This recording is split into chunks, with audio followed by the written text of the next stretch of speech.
কোনো জিনিস করা যাবে না। আমি আপনাদের মুর্শিদাবাদের হরিহার পাড়া বলে একটি থানা আছে, চিনেন? হরিহার পাড়া দিয়ে কোথায় একটা জালসাতে ছিলাম। ওই জালসাতে একটা বয়স্ক লোক ডাইরেক্ট বলছে যে ডেট করে ইসলামে কোনো জিনিস করা হারাম। আমি বুড়াটাকে বললাম তোমার বাপ মায়ের বিয়ে ডেট করে হয়েছিল, ওটাকে হারাম বলো? হারাম হলো জি। আর তোমার ফতোয়া অনুযায়ী তো ওটাও হারাম হচ্ছে, তাহলে তুমি কি হবে? হারাম। ও মুখ গামছাতে ঢেকে পালাচ্ছে। আমি যে এরকম অভদ্র ফতোয়া দিলে নিজেই অভদ্র প্রমাণিত হয়ে যাবে। তাই বেরাদুল ইসলাম যুগ যুগ থেকে আমাদের সালাফ থেকে আকাবিরিন থেকে 4 দিনে 40 দিনে চলে আসছে, আমরা করতে আছি, এতে কোনো সমস্যা নাই। বরং ডেট ফিক্স করে করলে একটা কারণ আছে, একটু ধ্যান দিয়ে শুনবেন। একটা লোক হঠাৎ করে রাস্তাতে চলতে চলতে রাস্তায় দেখছে কিছু লোক বসে আছে, ওই লোককে গিয়ে খাবার খাইয়ে দেবে, নাকি পাবে কি পাবে না? আর একটা লোক মানুষকে খাবার খাওয়ানোর 40 দিন আগে নিয়ত করেছে অন্তরে অন্তরে যে আমি 40 দিন পর বা 1 মাস পর বা 1 বছর পর 10টা লোককে 10 জন মানুষকে পেট ভরে খাওয়া দাওয়া করাবো। আল্লাহ পাক ফেরেশতাকে বলছে একটা নেকি লিখে দাও। যে কোনো ভালো কাজের ইরাদা করবেন, নিয়ত করবেন, সঙ্গে সঙ্গে একটি নেকি লিখে দেওয়া হয়। যদি ওই কাজটি কোনো কারণে আপনি না করতে পারেন, ফেরেশতা নেকি মুছতে যাবে। আল্লাহ বলেন মুছিও না, আমি যেটা দিয়ে দিয়েছি থেকে যাক। বলুন সুবহানাল্লাহ। আপনি যখন খারাপ কাজের ডেট করবেন, নিয়ত করেছেন আমি মঙ্গলবারে চুরি করতে যাব, ফেরেশতা গুনাহ লিখতে যাবে। আল্লাহ বলেন লিখিও না। কেন? বলছে বান্দার নিয়ত যদি চেঞ্জ হয়ে যায়, যতক্ষণ পর্যন্ত গিয়ে চুরি না করে নিবে ততক্ষণ পর্যন্ত তার গুনাহ লেখা হবে না। জোরে বলুন সুবহানাল্লাহ। তাহলে কি বুঝতে পারা গেল বাবজি, ডেট করে লাভ আছে না লস আছে? জি। তাই 4 দিনে হোক 40 দিনে হোক, কেউ যদি বলে আমি 5 দিনে করবো সমস্যা নাই, কেউ যদি বলে 10 দিনে করবো সমস্যা নাই। আপনি যে কোনো দিনে পিতা মাতার নামে, আত্মীয় স্বজনের নামে মানুষকে খাওয়া দাওয়া করাতে পারেন, এটা হাদিস দ্বারা প্রমাণিত। পানীয় পান করাতে পারেন, এটাও হাদিস দ্বারা প্রমাণিত। মৃত্যু পিতার নামে যারা কোরআন তেলাওয়াত করতে জানে তাদেরকে ডেকে কোরআন খতম করাতে পারেন, এটাও হাদিস দ্বারা প্রমাণিত। জোরে বলেন সুবহানাল্লাহ। সুবহানাল্লাহ। হাদিসের বিখ্যাত কিতাব সুনানুদ দারমির মধ্যে হাদিস, সাহাবায়ে কেরাম এক অপর সাহাবাকে কোরআন তেলাওয়াত করার জন্য দাওয়াত দিতেন। যিনারা কোরআন পাঠ করতে জানতেন তিনাদেরকে দাওয়াত দিয়ে একত্রিত হতেন। একত্রিত হয়ে তিনারা কোরআন তেলাওয়াত করে পাঠ করে কোরআনকে খতম করতেন। তেলাওয়াত খতম, এক খতম কোরআনের তেলাওয়াত করতেন। আর কোরআন খতম করার পর তিনারা আল্লাহর দরবারে দোয়া করতেন। কারণ তিনাদের আকীদা ছিল, বিশ্বাস ছিল যে এখানে কোরআন খতম করা হয় তার ওসিলা দিয়ে দোয়া করলে আল্লাহ পাক ওই দোয়া কারেন্টের মতন কবুল করে নেয়। সুবহানাল্লাহ। তাই সাহাবায়ে কেরাম মানুষজনকে ডেকে একত্রিত করে কোরআন তেলাওয়াত করতেন আর তারপর কোরআন খতম করে দোয়া করতেন।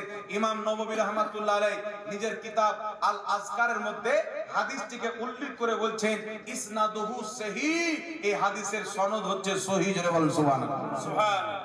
বাংলাদেশের একটা মৌলবি বলছে যে সম্মিলিতভাবে কোরআন তেলাওয়াত করা না জায়েজ। হাদিস বলছে সাহাবায়ে কেরাম করেছেন, সহিহ হাদিস। আর বাংলাদেশের গাঁজাখোর বলছেন না যায়। তাহলে আপনারা বলেন তারা সাহাবার দিন প্রচার করছে না ইহুদি দিন প্রচার করছে? বলেন কার দিন?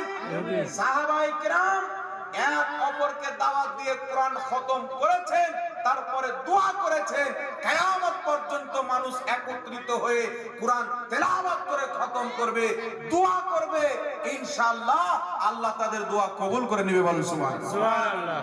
এবার একটি প্রশ্ন আর হচ্ছে বাবা, যে জীবিত ব্যক্তির কোরআন তেলাওয়াত করার সওয়াব মৃত্যু ব্যক্তির কবরে যাবে কি যাবে না?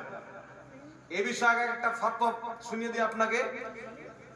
ইমাম ইবনে কুদামা রাহমাতুল্লাহ আলাইহি নিজের কিতাব মুগনি, এই কিতাব পড়ে আরবের মুফতিরা ফতোয়া দেয়। ইমাম ইবনে কুদামা লিখতেছেন যে জীবিত ব্যক্তি যদি মৃত্যু ব্যক্তির নামে কোরআন তেলাওয়াত করে এর সওয়াব মৃত্যু ব্যক্তির কবরে যায়। ইজমাউল মুসলিমিন, এই বিষয়ে প্রত্যেক মুসলমান ঐক্যমত আছে, কারোর মতভেদ নাই। জোরে বলুন সুবহানাল্লাহ। এই বিষয়ে প্রত্যেক মুসলমানের ঐক্যমত আছে। ইমাম ইবনে কুদামা 800 বছরের পূর্বে লিখছেন কোন মুসলমান ইনকার করেননি, অস্বীকার করেননি। সবাই জানেন জীবিত ব্যক্তি যদি কোরআন তেলাওয়াত করে তার সওয়াব মৃত্যু ব্যক্তির নামে ইসাল করে দেয়, তার পাঠ করা কোরআনের সওয়াব আল্লাহ তাবারাক ওয়া তাআলা মৃত্যু ব্যক্তির কবরে হাদিয়া স্বরূপ পৌঁছে দেয়। জোরে বলুন সুবহানাল্লাহ, সুবহানাল্লাহ। এটা ইসলামের নজরিয়া, যার কারণে লামাযহাবীদের ফতোয়া কিতাবে লেখা আছে মৃত্যু ব্যক্তির নামে কোরআন তেলাওয়াত করা যায়। জোরে বলুন সুবহানাল্লাহ। ইমাম ইবনে কুদামা বলেছেন মৃত্যু ব্যক্তির নামে কোরআন তেলাওয়াত করা যায়। জগৎ বিখ্যাত মুহাদ্দিস ইমাম বদরুদ্দিন আইনি রাহমাতুল্লাহ আলাইহি নিজের কিতাব বুখারী শরীফের সারা ফাতহুল বারীর মধ্যে লিখছেন মৃত্যু ব্যক্তির নামে কোরআন তেলাওয়াত করা, তাসবিহ তাহলিল করা জায়েজ আছে। শুধু মানব জাতি না, আল্লাহর কসম খেয়ে বলি, মুর্দার কবরের উপরে যদি কোনো ঘাস রেখে দেওয়া হয়, কাঁচা খেজুরের ডাল রেখে দেওয়া হয়, ওই খেজুরের ডালি আল্লাহর তাসবিহ পাঠ করে, খেজুরের ডালির তাসবিহ পাঠ করার সওয়াব মুর্দার কবরে যায়। তার ফলে মুর্দার আযাব আল্লাহ মাফ করে দেয়। জোরে বলুন সুবহানাল্লাহ। একটি হাদিস শুনলেন আপনারা স্পষ্ট বুঝে যাবেন। কিতাবটির নাম হচ্ছে তিরমিজি শরীফ। নামটা শুনেছেন? জি, তিরমিজি শরীফ। এই তিরমিজি শরীফের মধ্যে সহিহ হাদিস, রাসূল পাক সাল্লাল্লাহু তাআলা আলাইহি ওয়াসাল্লাম একদিন রাস্তা দিয়ে বের হলেন, হঠাৎ করে একটি জায়গাতে দাঁড়িয়ে বলছেন, সাহাবী এই দুটি কবরে আযাব হচ্ছে। ওখানে দুটি কবর ছিল। সাহাবা বলছেন, ইয়া রাসূলুল্লাহ, ইয়া হাবিবাল্লাহ, কি কারণে আযাব হচ্ছে? আযাব হওয়ার কারণটি কি?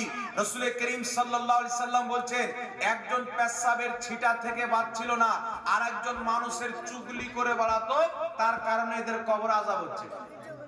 নবী পাক সাল্লাল্লাহু আলাইহি সাল্লাম বললেন, সাহাবী খেজুরের ডানা নিয়ে এসো। সাহাবী খেজুরের ডানা নিয়ে আসলেন। রাসূল পাক খেজুরের ডানাকে দুই ভাগে বিভক্ত করে দুটি কবরে রেখে দিলেন। রাসূল পাক বললেন, যতদিন পর্যন্ত এই খেজুরের ডানা পাতা কাঁচা থাকবে ততদিন পর্যন্ত এরা দুইজনের কবরের আযাবে কমতি থাকবে। বলুন সুবহানাল্লাহ। ওই খেজুরের ডানাতে কি ছিল বাবা যে কমতি থাকবে? এখন কেউ বলতে পারে নবী দোয়া করেছিলেন। তো নবী দোয়া করলে শুধু খেজুরের ডানা কাঁচা থাকা পর্যন্ত থাকবে দোয়া নবীর? নবী দোয়া করলে কিয়ামত পর্যন্ত আযাবই মাফ হয়ে যাবে। বলুন সুবহানাল্লাহ। খেজুরের ডানা নবী পাক রাখলেন, চাইলে দোয়া করতে পারতেন, কিন্তু আমার নবী খেজুরের ডানা রেখে পৃথিবীর মানুষকে শিক্ষা দিয়েছেন এই খেজুরের ডানা কবরের উপরে রেখে দিলেন। যতদিন কাঁচা থাকবে এদের আযাবে কমতি থাকবে। কেন কমতি থাকবে? ইমাম বদরুদ্দিন আইনি বলছেন, খেজুরের ডানা আল্লাহর তাসবিহ পাঠ করবে, আর খেজুরের ডানা পাতার পাঠ করা তাসবিহর সওয়াব মৃত্যু ব্যক্তি কবরে পাবে। তার সওয়াব পাওয়ার কারণে আল্লাহ তাদের আযাবে কমতি করে দেবে। যদি বলেন সুবহানাল্লাহ। আর আল্লাহ কোরআনে বলেছে, সাব্বাহা লিল্লাহি মা ফিস সামাওয়াতি ওয়া মা ফিল আরদ, জমিন এবং আসমানে যা কিছু আছে আল্লাহর তাসবিহ পাঠ করে। এখন আপনারা বলেন, যদি খেজুরের ডানার তাসবিহ পাঠ করাতে মুর্দার কবরের আযাবে কমতি হয়ে যায়, আশরাফুল মাখলুকাত এই মানব জাতি যার দাম গাছের চাইতে বেশি, পাহাড় চাইতে বেশি, সমুদ্র চাইতে বেশি, নদী নালা চাইতে বেশি, যেই মানব জাতিকে আশরাফুল মাখলুকাত বলে আল্লাহ ঘোষণা দিয়েছেন, এই মানব জাতি যখন খেজুরের ডানার পাতে তাসবিহ পাঠ করার সওয়াব পেয়ে মুর্দার কবরের আযাব কমতি হয়ে যায়, মানব জাতি যখন এক অপর মুর্দা ভাই বাবার জন্য কোরআন তেলাওয়াত করবে, কলমা খানি করবে, তাসবিহ তাহলিল পাঠ করবে, তাদের সওয়াব মুর্দার কবরে যাবে, ফলে তাদের আযাবকে আল্লাহ বন্ধ করে দিবে। জোরে বলুন সুবহানাল্লাহ, সুবহানাল্লাহ। তার কারণে রাসূল পাক সাল্লাল্লাহু আলাইহি সাল্লাম খেজুরের ডানা তাদের কবরে দিয়েছিলেন। আচ্ছা বলেন তো বাবা, খেজুরের ডানার তাসবিহ পাঠ করা আল্লাহর দরবারে বেশি গ্রহণযোগ্য না মানুষের তাসবিহ পাঠ করা বেশি গ্রহণযোগ্য? একটু জোরে বলতে হবে। মানুষের পাঠ করা সবচাইতে বেশি গ্রহণযোগ্য। তার কারণে বাবা মারা গেছেন, মা মারা গেছেন, ছেলে মেয়ে আত্মীয় স্বজন গ্রামবাসী মারা গেছেন, তার নামে 4 দিনে হোক, 5 দিনে হোক, 6 দিনে হোক, 40 দিনে হোক, বছর বছর পর হোক, 10 বছর পর হোক, মানুষকে খাওয়া দাওয়া করানো যায়, সাহাবা খাওয়া দাওয়া করেছেন, কোরআন তেলাওয়াত করা যায়, হাদিস থেকে প্রমাণিত আছে। এর কারণে মাজমাউজ জাওয়াইদের মধ্যে হাদিসের বিখ্যাত কিতাব মাজমাউজ জাওয়াইদ, লেখকের নাম হচ্ছে ইমাম হাইসামি রাহমাতুল্লাহ আলাইহি। তিনি একটি হাদিস উল্লেখ করে হাদিসটিকে সহিহ বলেছেন। হাদিসটি কি? বিখ্যাত তাবি বলা হয়, যিনি সাহাবীকে দেখেছেন হযরতে লজলজ রাহমাতুল্লাহ আলাইহি, তিনার পিতা হচ্ছেন সাহাবী, তিনি হচ্ছেন তাবি। তিনার পিতা বলছেন, বেটা আমি যখন ইন্তিকাল করব, আমার কবরে দাফন করার পর আমার মাথার সাইডে গিয়ে কুরআন পাকে সূরা বাকারার শুরু অংশ তেলাওয়াত করবে এবং শেষ অংশ তেলাওয়াত করবে। এইরূপ আমি রাসূলুল্লাহ থেকে শুনেছি। জোরে বলুন সুবহানাল্লাহ। তাহলে সাহাবায়ে কেরাম নিজের ছেলেকে নসিহত করতেন, আমি মরার পর আমার কবরের পাশে কোরআন তেলাওয়াত করিয়ে। আর আজকে দাজ্জাল কেন মানুষকে বলছে যে মৃত ব্যক্তির নামে কোরআন তেলাওয়াত চলবে না, কবরস্থানে কোরআন তেলাওয়াত চলবে না? এইগুলো নবী মুস্তাফার শরীয়ত না, কোরআন ও সুন্নাহর শরীয়ত না। এই শরীয়ত তৈরি করার ফ্যাক্টরি হচ্ছে আমেরিকাতে, এই শরীয়ত তৈরি করার ফ্যাক্টরি হচ্ছে ইসরায়েলে। তার কারণে বিরাদর ইসলাম, সব দাড়ি টুপিওয়ালার বক্তব্য শোনা যাবে না। আপনি কি মনে করছেন 100 বছর পূর্বে কোন আলিম ছিল না? 500 বছর পূর্বে কোন আলিম ছিল না? 1000 বছর পূর্বে কোন আলিম ছিল না? আরে তারাই তো হকপন্থী ছিলেন। আমার নবী বলেছেন কিয়ামতের পূর্বে দাজ্জালুনা কাজ্জাবুন, দাজ্জাল বের হবে, কাজ্জাব বের হবে, এমন এমন ফতোয়া দিবে না তোমরা শুনেছো না তোমাদের বাপ দাদা শুনেছে। সরাসরি কোরআনকে মিটাবে, কোরআন পাকের নামে হাদিসকে মিটাবে, হাদিসের নামে এদেরকে চিনতে হবে, এদেরকে বুঝতে হবে। এদেরকে যদি না চিনতে পারেন আপনার ভবিষ্যৎ অন্ধকার আছে। তাই বিরাদর ইসলাম, এই দুনিয়াতে যদি নাজাত পেতে হয়, একটি দল নাজাত প্রাপ্ত, আহলে সুন্নাত ওয়াল জামাত, সুন্নি জামাতের। সুবহানাল্লাহ, সুবহানাল্লাহ। এই দল ব্যতীত যত দল আছে জাহান্নামী। আমার চ্যালেঞ্জ আছে, আমার সামনে বসান আপনারা। কোন মৌলবি যদি বলে যাব না, ভয় লাগছে, ওর বাড়িতে ডাকেন না, বসান।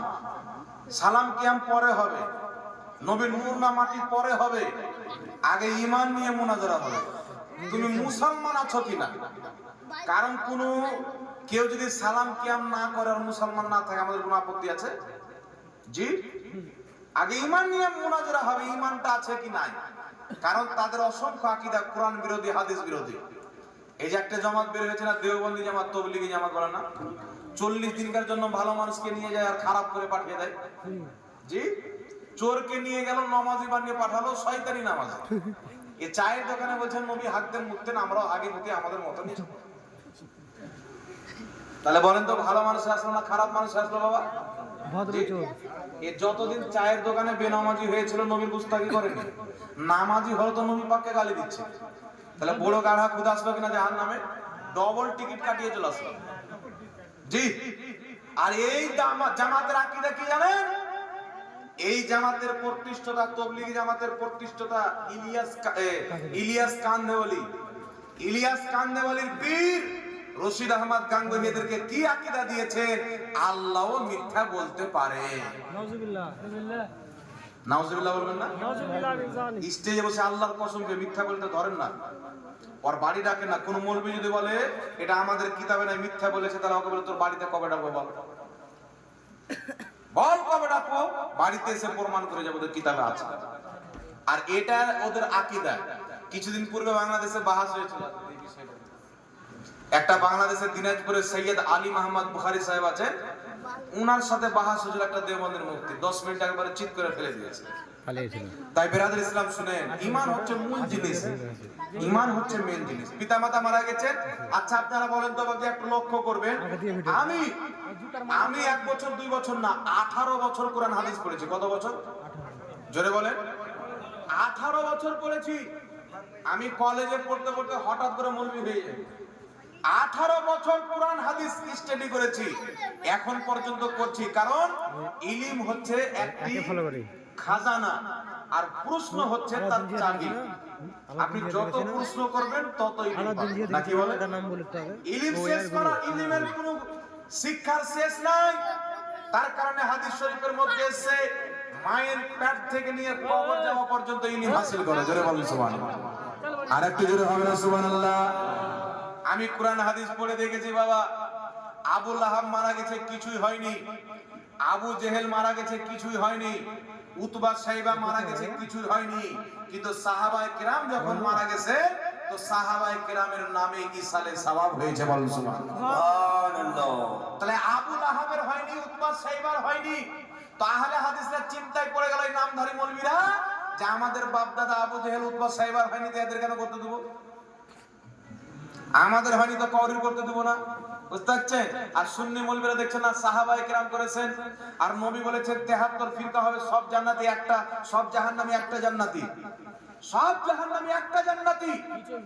মানা আলিহি ওয়া সাহাবী, যে আমার সাহাবীর তরিকাতে চলবে ওটাই জান্নাতি। সুন্নি আলেমরা দেখছেন সাহাবায়ে কেরাম নিজের মায়ের নামে পানি পান করিয়েছেন, পিতামাতার নামে খাওয়া দাওয়ার ব্যবস্থা করিয়েছেন, তাই সুন্নি মুসলমান দেখলেন সাহাবায়ে কেরাম এই কাজটা করেছেন, তাই সুন্নি মুসলমান আজ পর্যন্ত করে। জোরে বলুন সুবহানাল্লাহ। দিন কার কাছ থেকে নেবেন? সাহাবার কাছ থেকে না? জোরে বলেন, রাসূলুল্লাহর কাছ থেকে নেবেন না? তাই বেরাদর ইসলাম অবশ্যই পিতামাতা মারা গেছে। আর একটা এখানে কথা বলে দিই, বলছে বাপ মা মারা গেছে নিজে দোয়া করো। এই ভাড়া করা মৌলবি নিয়ে এসে দোয়া করে লাভ কি? বলে কি বলে না? বর্ধমানের গোপাল ভান্ডা বেশি বলে, বেশি বলে যে তুমি নিজে দোয়া করো না, মৌলবিকে ভাড়া করে একটা লুঙ্গি পায়জামা দিয়ে আর দোয়া করে দিলে কি লাভ হলো? গ্রামের লোককে ভাড়া করে কোরআন পড়তে নিয়ে আসো, কি লাভ হলো? কিন্তু ওই মৌলবির বাড়ির মসজিদের যে ইমাম আছে না, ওটাও ভাড়া করা ইমাম। জি জি। ওর বাপের মাদ্রাসায় যে শিক্ষক আছে সবটি ভাড়া করা, সবটিকে ওর বাবা জন্ম দেয়নি, আলাদা আলাদা বাপ জন্ম দিয়েছে, সব হচ্ছে ভাড়া করা। আর ঈমানের পরে সর্বশ্রেষ্ঠ ইবাদত নামাজ, ঠিক না বেঠিক? একটু জোরে বলেন। ঈমানের পরে সর্বশ্রেষ্ঠ ইবাদত নামাজ না? এই সর্বশ্রেষ্ঠ নামাজ যদি ভাড়া করা মৌলবি দিয়ে হয়ে যায়, তাহলে ইসালের সওয়াব তো মুস্তাহাব, কেন হবে না? জি জি জি জি। আরে জোরে বলেন না সুবহানাল্লাহ। সুবহানাল্লাহ। আর যদি ভাড়া করা নামাজ ভাড়া করা মৌলবি দিয়ে 4 দিনে মিলাদ করলে যদি না হয়, 40 দিনে মিলাদ করলে যদি না হয়, ইসালে সওয়াব করলে যদি না হয়, তাহলে তোমার নামাজও এতদিন পর্যন্ত হয়নি, এই ফতোয়াও তোমাকে মানতে হবে। বেশ। কারণ আমার নবী ইমামতি করেছেন কোনো পয়সা নেয়নি, আবু বকর সিদ্দিক ইমামতি করেছেন পয়সা নেননি, কিন্তু এখন বর্তমানে মৌলবীদের বেতন না করলে খাবে কি? রেওয়াজান আমাদেরকে বেতন দিতে হয়, এটা শরীয়তে উলামায়ে কেরাম বসে জায়েজ বলে ফতোয়া দেওয়া হয়েছে। এই অনুরূপ ভাবে সাহাবায়ে কেরামের জামানায় সাহাবায়ে কেরাম এক অপরকে ডেকে কোরআন তেলাওয়াত করেছেন, টাকা পয়সার প্রয়োজন পড়েনি। এখন মানুষ হাদিয়া স্বরূপ, নাজরানা স্বরূপ 10 টাকা, 20 টাকা, 500 টাকা, 1000 টাকা খুশি হিসাবে দেয়, ওটাকে দেওয়া যায়, ওটাকে লাওয়াও যায়। আর শুধু 40 আর চাহারামে এসে নাজায়েজ হয়ে যায়, আর মসজিদের বেলা বেতনের সময় জায়েজ হয়ে যায়। তারাবি পড়ার পরে হাফিজ সাহেবকে দিচ্ছে 50,000 টাকা। কোন হাদিসে আছে? আছে কোন হাদিসে? ও চাইন তো যখন বলবে যে ভাড়া করা লোক দিয়েছে কাজ হবে, নিজে করো নিজে। ওকে বলুন তাহলে তুমি ভাড়া করা মৌলবি লেছো কেন? ভাড়া করা মৌলবি দিয়ে নামাজ যেমন হয়ে যায়, তেমনি ভাড়া করা মৌলবি দিয়ে বাপ মায়ের কাজকর্ম হয়ে যায়। বলুন সুবহানাল্লাহ। আসলে সওয়াব হয়ে যায়। আশা করি বুঝতে পেরেছেন আপনারা। জি। তো এটা আপনাকে ধোঁকা দেওয়া হচ্ছে। খবরদার এদের চাক্কালে পড়বেন না। আপনার বাবা মারা গেছে, আপনি যদি কিছু না করেন, আমার লস আছে কি? আমার বাপের এতটুকু সম্পত্তি আছে, আমি সারা জীবন যদি বক্তব্য কিছুই না দিই, মাদ্রাসাতেও যদি না পড়াই, তো আলহামদুলিল্লাহ বসে বসে খেতে পাবো। আমার বাপের ইটের ভাটা আছে, ওখানে যদি বসে থাকি তো আমার 10,000 মাস ইনকাম হবে, এমনি বসে থেকে ইনকাম হবে, কোনো অসুবিধা নাই। কিন্তু আমি কেন এসেছি বক্তব্য দিতে? কেন এসেছি বলেন? দিনের খিদমতের জন্য এসেছি। দিনের খিদমতের জন্য মাদ্রাসায় কেন বলাচ্ছি? দিনের খিদমতের জন্য। তো আপনি যদি আপনার পিতা মাতার নামে কিছুই না করেন, আমার কি কোনো কমতি হয়ে যাবে? জি না। একটু জোরে বলেন। এই মৌলবি মানুষকে বুঝায় কি জানেন? যারা বলে যে 4 দিনের চাহরণ করা যায়, 40 দিনে 40টা করা যায়, এই মৌলবিরা টাকা খাওয়ার জন্য বলছে। বলে কি বলে না? আর ওই মৌলবি যে জালসাতে এসে বক্তব্য দিচ্ছে, ও হারাম করে আবার 20,000 টাকা নিয়ে এসেছে।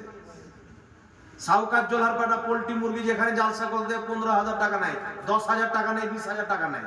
ওকে বলো তোমার বাপেরই যদি বেটা থাকো তাহলে বিনা টাকায় জালসা করো। তেবি তো মনে করো তুমি নিজের ফতোয়ার উপর আমল করছো, নাকি বলেন? নাকি বলেন? আর নিজে 20,000 30,000 করে লিখছো, জালসা করে বলাচ্ছ, আর ইমাম সাহেব দোয়া করলে আর 10-20 টাকা 100 200 500 টাকা খুশি মনে ইমামকে দিয়ে দিলে মুক্তাদের পেটে ব্যথা হয়ে গেল, পেটে ব্যথা হয়ে গেল। আল্লাহ পাক এই জাতি থেকে মানুষের ইমানের হেফাজত করুক, সকলে বলেন আল্লাহুম্মা اللهم آمين আর একটু জোরে বলেন আল্লাহুম্মা اللهم آمين দুরূদ শরীফ পাঠ করেন। اللهم صل على سيدنا مولانا محمد على آل سيدنا مولانا محمد صلوا على محمد صلوا على محمد हर दम ज़बान से निकालो पाक नबी मोहम्मद, हर दम ज़बान से निकालो सफियाना मोहम्मद সাল্লাল্লাহু তাআলা আলাইহি ওয়া আলিহি ওয়াসাল্লাম। একটা মাসলা আর বয়ান করে দিই। মানে বর্তমান জামানাতে আমাদের সুন্নি ভাইরা কিছু ওয়াহাবির মেয়েকে বিয়ে করে নিয়ে আসে, আবার গিয়ে বলে যে আমার মাদের কাছে আমার মা বোন সবাই মসজিদে যাচ্ছে, আমাদেরকে এখানে যেতে দেয় না। বল না, চিঠি দিয়েছে, একটা 12 পাড়া বলে জায়গা আছে হরিহরপাড়া থানা, চিঠি মিটি গুলি না কাকে চুপচাপ। তো ওখানে একটা তালাকের মাসলাতে গিয়েছি।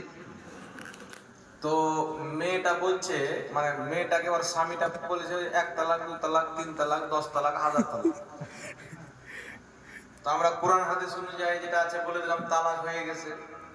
ওই মেয়ে বলছে যে আমাদের আব্বাকে, আমার মাকে আমার আব্বা 5000 তালাক বলেছিল, তবুও তালাক হয়নি, আর আমাকে মাত্র 1000 বললার হয়ে গেল।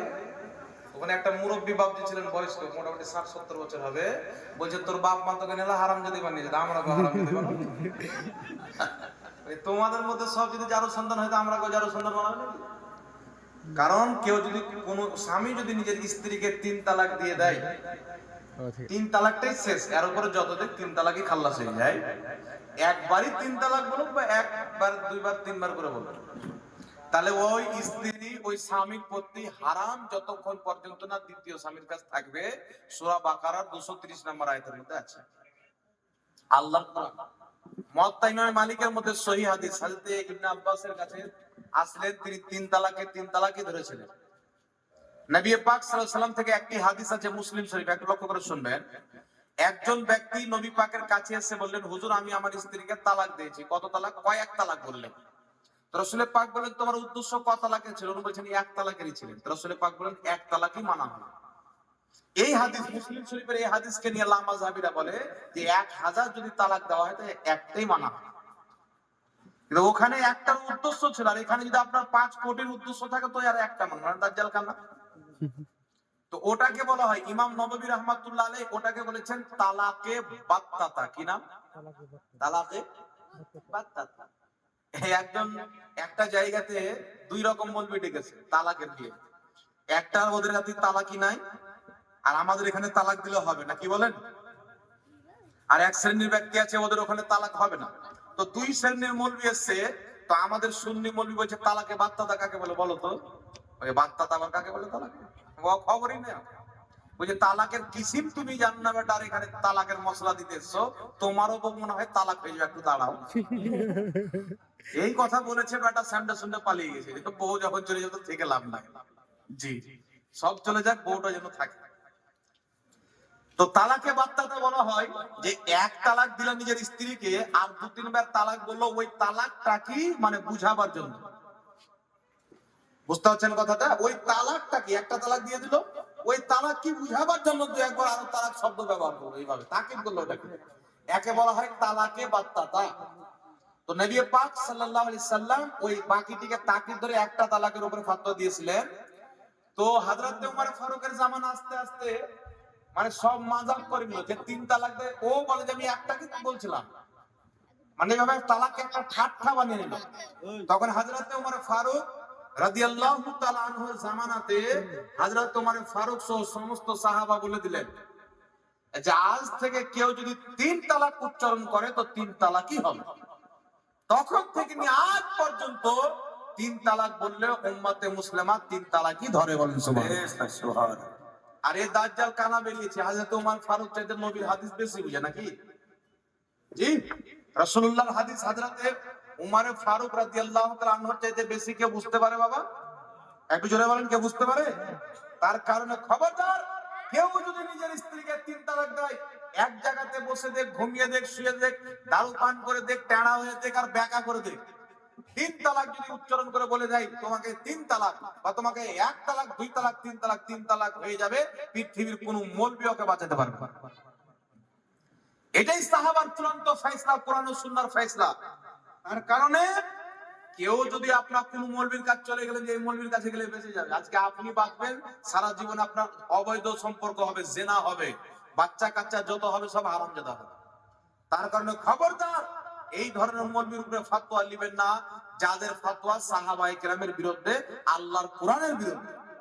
আহলে সুন্নাত ওয়াল জামাতের আলিম উম্মার কাছে ফতোয়া নেবেন। এখানে একটি মাসলা জিজ্ঞাসা করা যায়, আসসালামু আলাইকুম। ওয়া আলাইকুম আসসালাম ওয়া রাহমাতুল্লাহ। মেয়েদের জামাত আছে কিনা? মেয়েদের জামাত নাই। একটি কথা হচ্ছে, তাহলে মেয়েরা অনেক জায়গাতে মসজিদে যায় কেন? যায় কি যায় না? অনেক জায়গাতে এগুলো আগে ছিল না, এই তৈরি হয়েছে মোটামুটি 150 বছর হলো মেয়েদের মসজিদে, না তো 1450 বছর থেকে বন্ধ করে দেওয়া হয়েছিল ওমর ফারুকের জামানায়। বিষয়টা একটু ক্লিয়ার করে বুঝবেন বাবা। বুখারী শরীফের মধ্যে হাদিস, রাসূল পাক সাল্লাল্লাহু আলাইহি সাল্লাম বলছেন, তোমরা তোমাদের স্ত্রীদেরকে, মহিলাদেরকে মসজিদে আসতে বাধা দিও না। মহিলারা মসজিদে নামাজ পড়তে যেত কার জামানায়? নবী পাক সাল্লাল্লাহু আলাইহি সাল্লামের জামানায়। লক্ষ্য করে শুনবেন, ঈদগাহতেও যেত, এই মর্ম হাদিস আছে। কোথায় যেত? ঈদগাহতেও যেত। তাহলে এখন যাই না কেন? কারণ আছে কি না? নবী পাক সাল্লাল্লাহু আলাইহি সাল্লাম শুরু ইসলামে প্রথম যখন ইসলাম হয়, যখন পর্দার আয়াত নাজিল হয়নি, পর্দার আয়াত যখন অবতীর্ণ হয়নি, নবী পাক মহিলাদেরকে মসজিদ আসতে অনুমতি দিয়েছিলেন, ঈদগাহতে অনুমতি দিয়েছিলেন। পর্দার আয়াত নাজিল হয়ে যাওয়ার পর রাসূল করিম সাল্লাল্লাহু তাআলা আলাইহি ওয়া আলিহি ওয়াসাল্লাম বললেন যে কোন মহিলা যদি নিজের বাড়িতে নামাজ পড়ে, তার মসজিদে নামাজ পড়ে, তো মসজিদে নামাজ পড়ার চাইতে তার বাড়িতে নামাজ পড়া উত্তম। আর বাড়িতে নামাজ পড়ার চাইতে তার ঘরের বারান্দাতে নামাজ পড়া আরো বেশি উত্তম। তার ঘরের বারান্দার চাইতে ঘরের মধ্যেকার একটি কোণারে নামাজ পড়া তার জন্য সবচাইতে বেশি উত্তম। সুবহানাল্লাহ। উঠান আবু দাউদ শরীফের মধ্যে সহিহ হাদিস, হাকিম আল মুস্তাদরাক আলা সাহিহাইনের মধ্যে সহিহ হাদিস, ইমাম হাকিম হাদিসটি উল্লেখ করে বলছেন হাদা হাদিসুন সহিহুল ইসনাদ, এই হাদিসের সমস্ত বর্ণনাকারী সনদ সহিহ। হাদিসটি কি? রাসূল পাক সাল্লাল্লাহু আলাইহি সাল্লাম বলছেন, মহিলাদের মসজিদে নামাজ পড়ার চাইতে বাড়িতে নামাজ পড়া উত্তম, বাড়িতে নামাজ পড়ার চাইতে ঘরের বারান্দাতে নামাজ পড়া বেশি উত্তম, বারান্দাতে নামাজ পড়ার চাইতে ঘরের একটি কোণারে নামাজ পড়া তার চাইতে আরো বেশি উত্তম। সুবহানাল্লাহ। নবী পাক সাল্লাল্লাহু আলাইহি সাল্লাম এই কথা বললেন। একজন মহিলা আমার আপনার নবীকে আবেদন জানালেন, ইয়া রাসূলুল্লাহ, ইয়া হাবিবাল্লাহ, আমি আপনার মসজিদে নামাজ পড়তে আসতে চাই। নবী পাকের মসজিদ কোনটি? জোরে বলে। মসজিদে নববী শরীফ। হুজুর আপনার মসজিদে নামাজ পড়তে আসতে চাই। রাসূল পাক সাল্লাল্লাহু আলাইহি সাল্লামের পবিত্র মসজিদ, মসজিদে নববী শরীফ, যেই মসজিদে নামাজ পড়লে পৃথিবীর সমস্ত মসজিদে নামাজ পড়ার চাইতে সবচাইতে বেশি কাবা ঘরে নামাজ পড়া বেশি উত্তম, কাবার পরে মসজিদে নববীতে নামাজ পড়া সবচাইতে বেশি উত্তম। ওই মসজিদের আবেদন করলো, হুজুর আমি আপনার মসজিদে নামাজ পড়তে আসবো। রাসূল পাক বললেন, আমার মসজিদে নামাজ পড়তে আসার চাইতে তোমার গ্রামের মসজিদে নামাজ পড়া বেশি উত্তম। তোমার গ্রামের মসজিদে নামাজ পড়ার চাইতে তোমার বাড়িতে নামাজ পড়া বেশি উত্তম। তোমার বাড়িতে নামাজ পড়ার চাইতে তোমার ঘরের বারান্দাতে নামাজ পড়া বেশি উত্তম। তোমার ঘরের বারান্দার চাইতে তোমার ঘরের একটি কোণারে নামাজ পড়া আরো বেশি উত্তম। জোরে বলেন সুবহানাল্লাহ। সুবহানাল্লাহ। নবী পাক সাল্লাল্লাহু আলাইহি সাল্লাম মসজিদে নববীর থেকে তার বাড়ির ঘরের মধ্যে নামাজ পড়াকে বেশি উত্তম করেছেন। জোরে বলেন সুবহানাল্লাহ। সুবহানাল্লাহ। তাহলে উত্তম জিনিস আমরা ছাড়বো কিনা বাবা? তাহলে কি বুঝতে পারলেন? নবী পাক যে অনুমতি দিয়েছিলেন প্রথমে শুধু জায়েজ ছিল, কোনো ফজিলত ছিল না। এটা ছেলে মানুষরা যে জামাতে নামাজ পড়ে তো 70 গুনাহ বেশি নেকি পাবে, আর বাড়িতে নামাজ পড়ে ওই নেকিটা ছুটে যাবে, কবিরা গুনাহ হবে জামাত ছাড়া। কারণ জামাত ধরা কি হ্যাঁ ওয়াজিবের দরজাতে আছে, কি আছে? জি, তো জামাত ছেড়ে দিলে গুনাহ হবে কি হবে না? রাসূল পাক বলেছেন কোন ব্যক্তি যদি মসজিদে নামাজ পড়তে না আছে, সুস্থ শরীর আছে আর নামাজ পড়তে আসে না, বাড়িতে পড়ছে, তাদের বাড়িতে মহিলা বাচ্চা কাচ্চা না থাকলে আমি অনুমতি দিতাম তার বাড়ি কাজ। তাহলে কি বোঝা গেল জামাতের কতটুকু গুরুত্ব আছে, বুঝতে পারছেন তো? নবী পাক সাল্লাল্লাহু আলাইহি সাল্লাম মহিলাদের ঘরে নামাজ পড়া সবচাইতে বেশি উত্তম বলেছেন, ঘরের একটি কোণাতে, যদি বলেন সুবহানাল্লাহ। তার কারণে তখন থেকে মহিলারা মসজিদে যাওয়া ছেড়ে দিয়েছিলেন, কিছু কিছু যাচ্ছেন। আচ্ছা, আরেকটি কথা, নবী পাক সাল্লাল্লাহু আলাইহি সাল্লামের মেয়ে জান্নাতি রমণীদের সর্দার নেই মা ফাতিমা রাদিয়াল্লাহু তাআলা আনহা জিন্দেগিতে কোনোদিন মসজিদে গিয়ে নামাজ পড়েছেন এইরকম কোনো হাদিস পাওয়া যায় না, বলেন সুবহানাল্লাহ। তাহলে মসজিদে যাওয়া যদি ফরজ থাকতো, মসজিদে যাওয়া যদি ওয়াজিব থাকতো, মসজিদে যাওয়া যদি জরুরি থাকতো, তাহলে নবী পাকের মেয়ে কেন যায়নি? কথা বলেন। নবী পাক সাল্লাল্লাহু আলাইহি সাল্লামের মেয়ে মা ফাতেমা কেন যাননি, যিনি পৃথিবীর সমস্ত মহিলার মধ্যে সর্বোচ্চ মর্যাদার মধ্যে আছে, যদি বলেন সুবহানাল্লাহ, নবীর উম্মতে। আর নবী পাক সাল্লাল্লাহু আলাইহি সাল্লাম কেনই বলতেন ঘরের মধ্যে নামাজ পড়া বেশি উত্তম? যেই মহিলা যত গুপ্ত জায়গাতে নামাজ পড়বেন তার তত বেশি ফজিলত আছে, বলেন সুবহানাল্লাহ। এইবার চলে আসে হযরতে ওমর ফারুক রাদিয়াল্লাহু তাআলা আনহুর খেলাফতের আমল আসলো। হযরতে ওমর ফারুক রাদিয়াল্লাহু তাআলা আনহু বললেন, জাহাজ থেকে মহিলাদের মসজিদে আসা ব্যান, তারা নিজের বাড়ির কোণারে নামাজ পড়ে ঘরে, বলেন সুবহানাল্লাহ।